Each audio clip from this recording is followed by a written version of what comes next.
Hi, and welcome. You're listening to the X22 Report. My name is Dave, and this is episode 968B, and today's date is May 11th, 2016, and the title of the episode is U.S. Disregards International Law to Provoke War. Let's get right into the economic collapse financial news. Now, the U.S. government, they are very worried, and you're probably asking yourself, why is the U.S. government so worried? Well, they're worried because the amount of debt that is out there, the U.S. debt, the European debt, debt around the world, they know it cannot be sustained. And one of the reasons why the U.S. is pushing very hard for the European nations to complete the TTIP is that they're nervous about European courts suing U.S. banks for the debt crisis. Now, the U.S., they've palmed off many speculative investments to European municipalities and companies and governments, and they're pushing very hard for Europe to sign the TTIP. And we're starting to see that Europe is taking notice to this, and we mentioned this before, but the U.S. is very nervous at this point because the debt crisis is so large that if all of these countries decide to sue, this is going to be a huge problem. And with the TTIP in place, it takes this part away from Europe. They won't be able to sue. And this signals us that we are getting closer and closer to this major collapse of the entire system. Now, out in France, France's Prime Minister Manuel Valls announced that the government would be invoking article of its constitution in order to bypass Parliament and push through a labor reform bill. Article 49-3 of France's constitution allows for reform by decree, meaning the government can completely bypass the Parliament to enact laws as it sees fit. Now, President Hollande, he used this article last year, and he pushed through a law that loosened restrictions on shops staying closed on Sundays. Now, people are protesting, and they don't want this whatsoever. And we see from different polls that 50% of the French public were opposed to the labor reforms. They're saying it's a heavy-handed way of using the Constitution to prevent the nation's representative from having their say, and this is coming from Laurent Baumel. And yes, this is a way of saying, we don't care what the people say. We're going to do what we want to do, and we found a loophole, and we're going to use it, and this way we don't have to deal with any of you. Now, the job reform simplifies labor rules, facilitates layoffs in case of economic slowdowns, and allows companies to strike deals with their employees on overtime. Are they preparing for something? Most likely. Now, back in March, they had many different protests in France, so the government watered down the bill. They took out pro-business measures such as sealing on severance packages in case of wrongful dismissals. However, the retreat failed to calm unions, and they railed against the idea that companies could bypass them and sign deals on working hours with employees' representatives. But it looks like at this point they don't care what the people say because they're going around the representatives, and the only way they can stop it is with a no confidence vote, but it looks like this didn't work out. Looks like they needed the support of 58 lawmakers for the no confidence vote, and they only received 56. So at this point, it looks like this is going through, and of course, the people don't have a say. And if you notice, many countries at this point, like the US, like the UK, France, Spain, Italy, many of these countries, Germany, Australia, Canada, most of the private West Central Bank countries, they're doing things even though the people don't want this to be done. And this shows us that none of these countries are working for the people. Yes, sometimes when there's so much pressure, they'll cave. But if you see a protest of hundreds of thousands of people and they're saying, no, we don't want this, I think that's a signal that maybe they should look at something else. But governments, they're doing everything for themselves, for central banks, for corporations, for foreign governments, not for the people. Now, out in Crimea, Putin has come out and said Crimea right now have the final electrical supply line being fed into Crimea. They no longer need electricity from Kiev. They're completely independent for power now. They do not need Kiev whatsoever. And this new line, the fourth one, will bring a total power from Russia to Crimea of about 800 megawatts, which combined with the peninsula's own capacity should be enough to satisfy the demand they need. And we can see right now that Kiev cannot use this as a blackmail tactic like they've done in the past. Now, the OSCE, they are considering arming their representatives in Ukraine because they're coming under attack, and I think this is what Poroshenko wants. I think this was staged because he wants the OSCE police force, armed force, in the southeastern area, and it looks like they're trying to maneuver a way to get the OSCE in this area, but because every time they're in there, they're being attacked. And now we see armed OSCE officers coming into this area. And we're going to have to watch this situation very closely because we realize that most likely there's going to be a summer offensive in Ukraine. Now, as we know, Obama has continually tried to provoke Russia and China. And we see right now both Putin and Xi Jinping, they've responded correctly. They have refused to back down to Obama's overt aggressive threat of war, but neither of them have allowed themselves to be provoked in some sort of tit for tat in the South China Sea, in South Korea, in Ukraine, in all the areas. So whatever the White House is doing at this point to provoke war, it is not working with China and Russia at this point because they realize exactly what they're trying to do. And it seems at this point they're not going to give it to him where he's trying to push war. Now, of course, is it just him alone? No. We know Obama is controlled by the central bankers, by the elites, the neocons. And what we're seeing is that this entire group, their main objective is to start war. Now, they're going to try to push war any way they possibly can. We realize that the U.S. and NATO, they've been bringing in military assets, military troops into the Baltic region. NATO maneuvering their military assets, troops into this area. And the Pentagon, they plan to permanently deploy American troops, tanks, and other armored vehicles in Eastern Europe.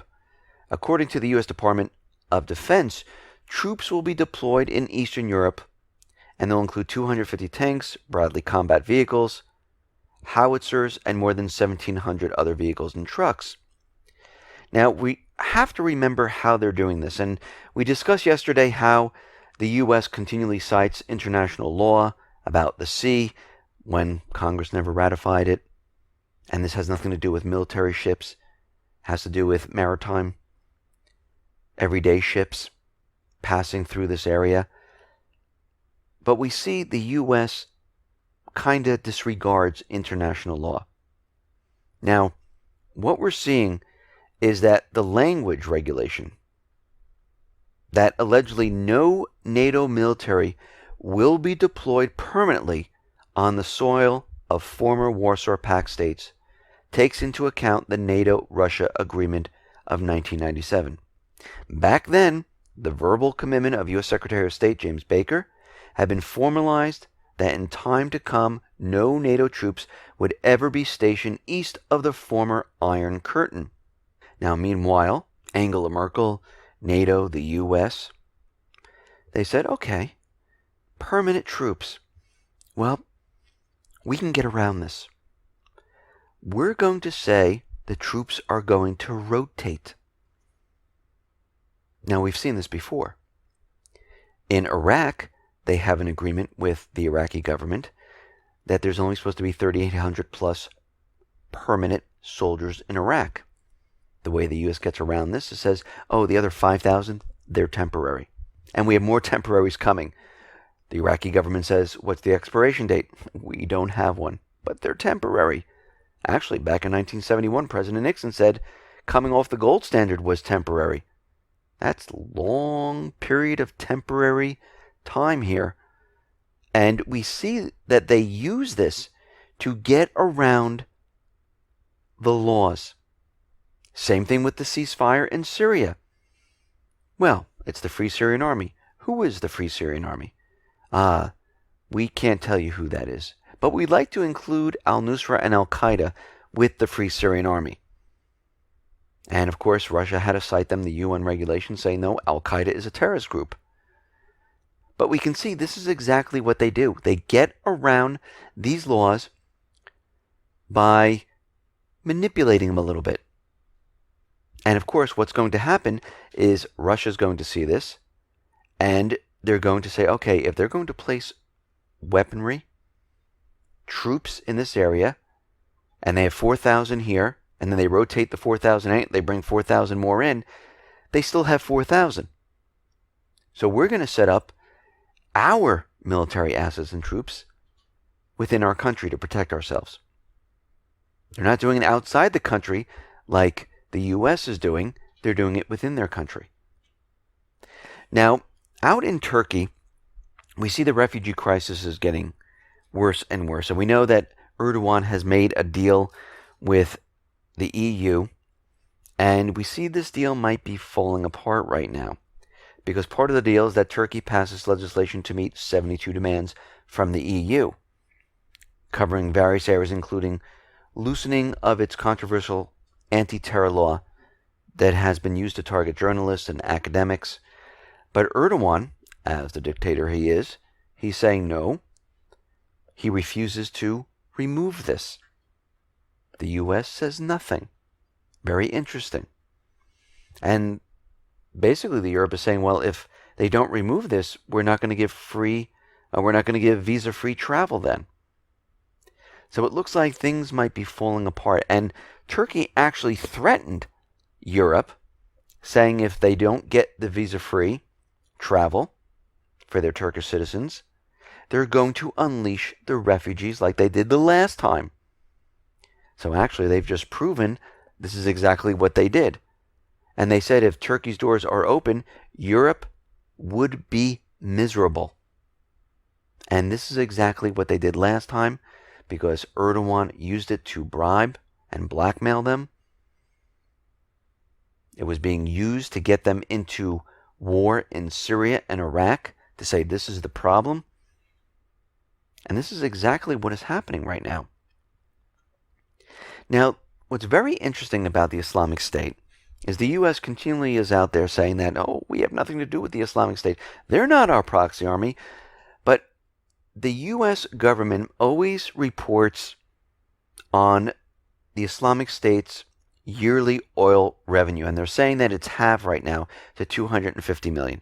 Now, they know to the penny how much the Islamic State has, but when they're asked by Congress where $6 trillion went, we have no clue. It just disappeared out of thin air. The $750 million in Afghanistan, we don't know what's going on with that. We don't know where that money is. But with the Islamic State, they know to the penny how much they're earning. Well, they know everything. It's called lying. And yes, the Islamic State is the proxy army of the United States government. Now, Russian warplanes, they have targeted the Islamic State in Raqqa. They are bombing them.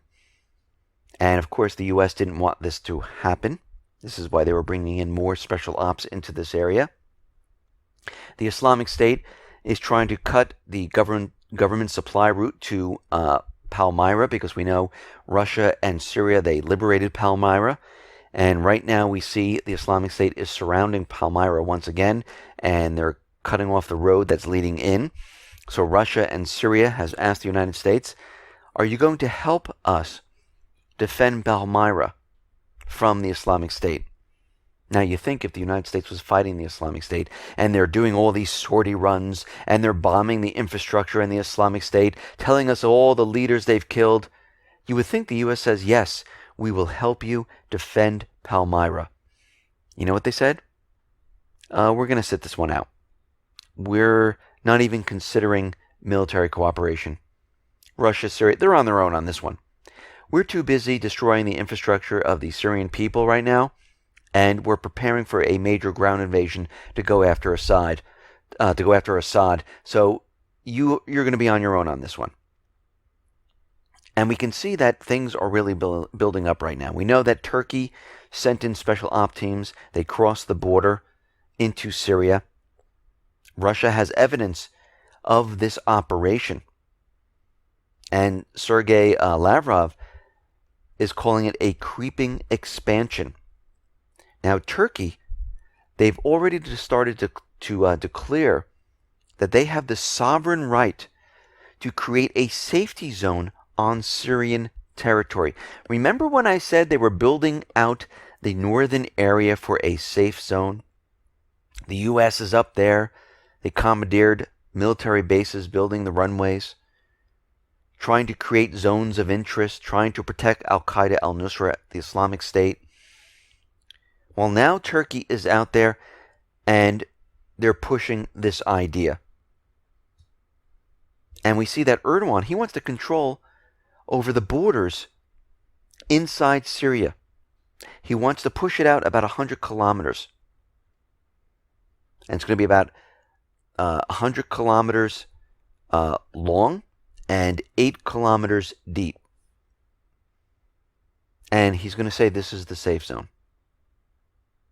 So they're already preparing for this. And I know Obama, the U.S. government, continually says, no, safe zone is a bad idea, safe zone is a bad idea. And every time they keep saying this over and over and over, this is exactly what they're planning. Think about it. No boots on the ground, no boots on the ground, no boots on the ground. And then all of a sudden, the next day, they put boots on the ground. They say no boots on the ground. Next day, they put more boots on the ground. So they're saying no safe zone. They're really creating a safe zone right now. Little by little, step by step, that's exactly what they're doing. We see Turkey and the U.S., they are continually bringing in ammunition and weapons and vehicles from Turkey into Syria through the corridor, nonstop. And Turkey is out there.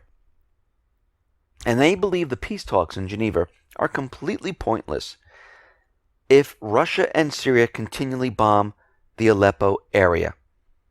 Well, they're bombing the terrorists. And this is what Turkey has a problem with.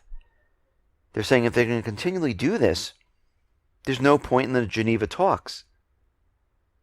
Because what's happening right now is the U.S., Turkey, the coalition forces, they're trying to protect as many of their proxy army as they possibly can, because they're going to need them for this main ground invasion coming up. Listen, everyone, thanks a lot for listening. Be well, be safe, and especially be prepared. Thanks a lot.